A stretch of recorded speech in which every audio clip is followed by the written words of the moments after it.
السلام عليكم خوتي. اليوم صرات واحد القضية. استغفر الله يا ربي. البارح صرات واحد القضية في المروك تحت عنوان قذف الملك محمد السادس بالمولوتوف خلال عودته من البرلمان المخزني في مدينة الرباط عاصمة المغرب. هذه القضية خلفت ردود فعل واسعة. وكما تعرفوا ملك محمد السادس راهو مريض الأيامات هذو، يعني عنده مدة، يعني بصح الأيامات هذو ضاربوا الأخبار حول وفاته وراهو في حالة حرجة خطيرة. لكن ظهر في البرلمان وظهرت عليه مظاهر التعب في وجهه، وكان يتكلم بصعوبة، دليل بلي راهو في حالة صحية متأخرة. نتمنّاو له الشفاء على كل حال.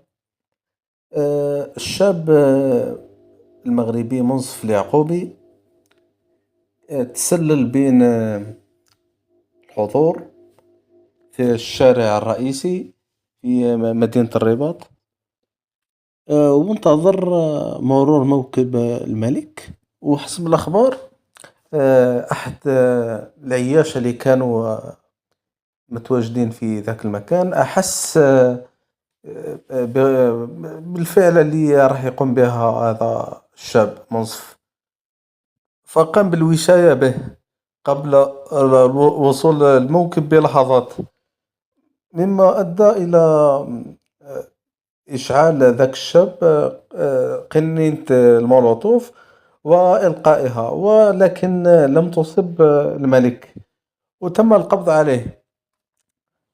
آه، ال- في المغرب يقولوا راهو آه، خرجوا له واحد الدعاية جديدة هكذا، قال لك راهو مريض نفسيا ومختل عقليا.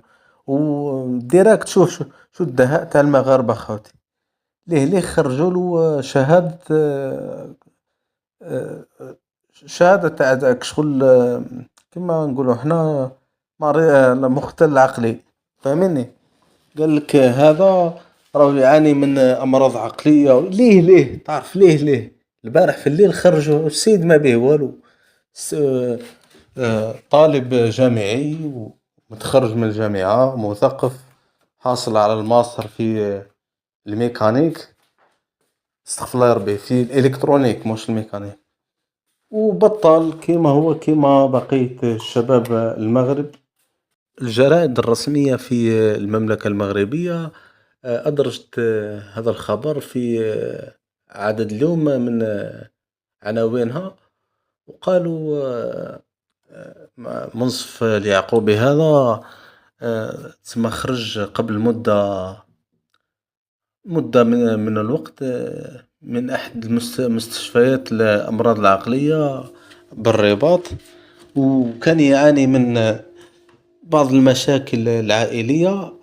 خرج في يوم مرور موكب الملك، وبالصدفة تسمى ما كانش مخطط للأمر هذا، يعني ما عندوش النية باش يرمي الملك نتاعو بزجاجة حريقة، كان ناوي يشعل روحه. شفيتوا القصة ديك تاع خونا هذاك التونسي محمد البوعزيزي، يعني كشغل بغاو يوهموا الشعب تاعهم باللي راح يكرر نفس الفعل، كان حيضرم النار في روحه باش ينحيوا البخصة، وفهمتوا يعني. ومن بعد كي شافوا في مواقع التواصل الاجتماعي المغاربة الأحرار ما هضموش هذه القصة الخيالية.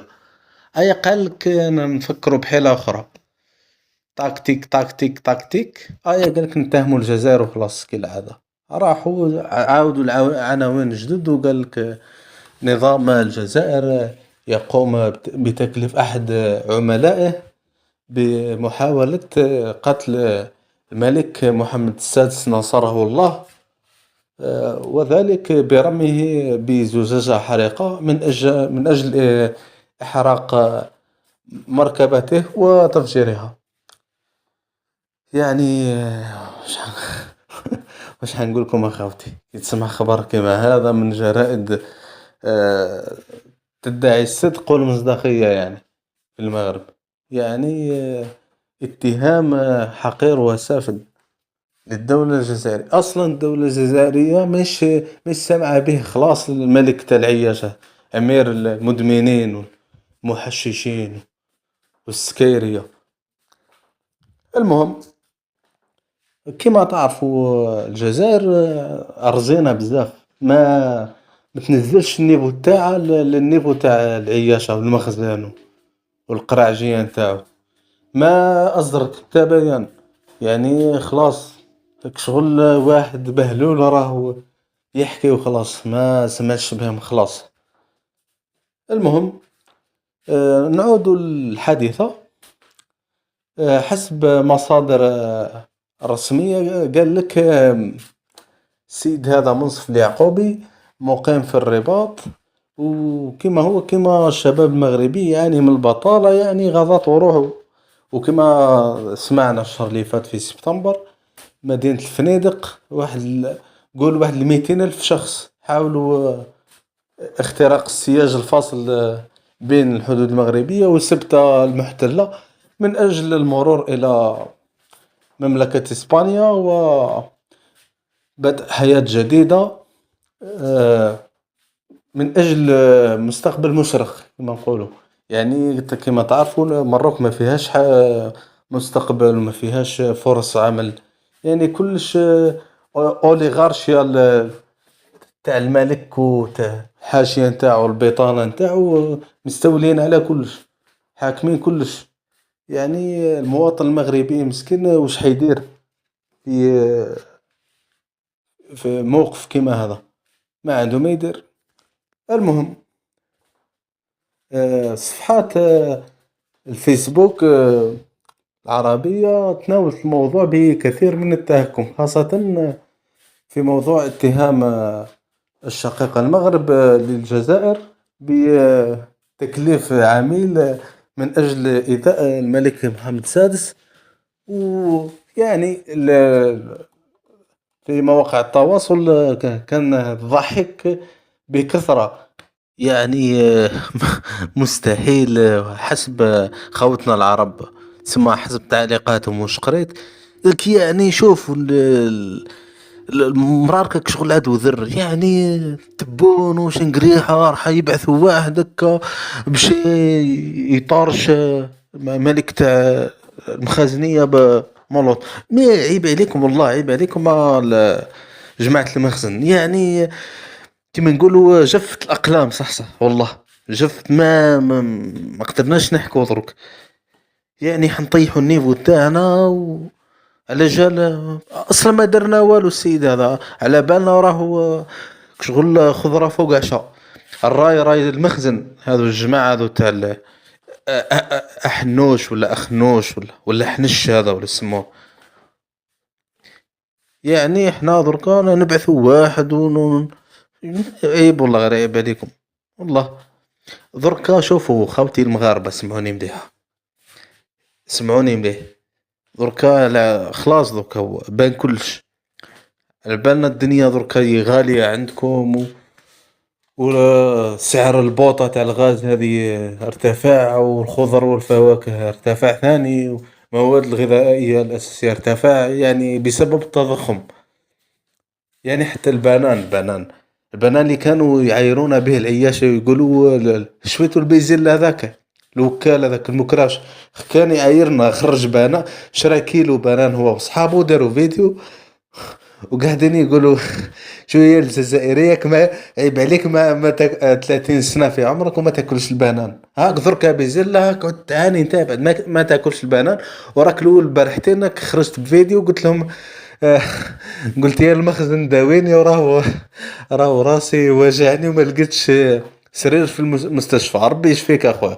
يعني انت كعزيز علينا وتضحك صح، ما به على بالنا باللي المخزنيه اللي بعثوك باش تسبنا، بصح نورمال حنا كعزيز علينا وما كان والو، وخاوه خاوه ونلعنوا الشيطان في زوج برك. يعني كي توصل الحق السياسه وحدها والشعوب وحدهم، كل واحد يشوف حاجه اللي تساعده. يعني الجهة اللي تريحوا نتوما كشغل دركا شايفينك شغل أعداء، وحنا كشغل شايفينكم أعداء ثاني.